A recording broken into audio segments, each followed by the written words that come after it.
আহতদের বিষয়ে বিস্তারিত জানাতে খাগড়াছড়ি জেলা সদর হাসপাতালের সামনে থেকে আমাদের সঙ্গে সরাসরি যোগ দিচ্ছেন সহকর্মী সৈকত দেওয়ান।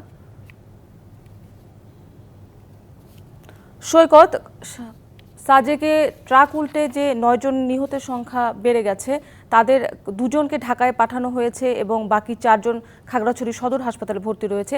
আহতদের কি অবস্থা জানাবেন?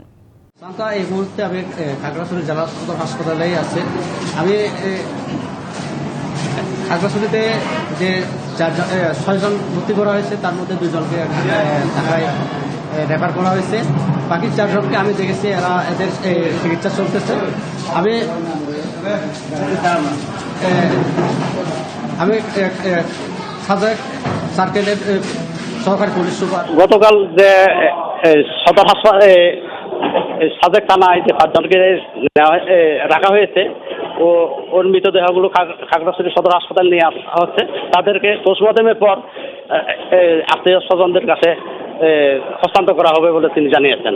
তাছাড়া আমি সদর হাসপাতালে এসে দেখেছি 2 জন, একজন মৃত মোহাম্মদ জসিমউদ্দিন, উনি কক্সবাজারের, ওনার আত্মীয় স্বজনরা লাশ নেওয়ার জন্য আসছেন।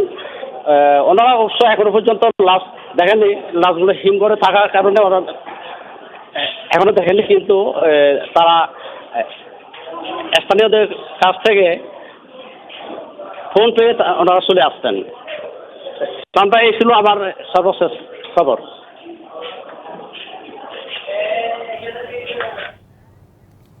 সৈকত, আপনাকে ধন্যবাদ।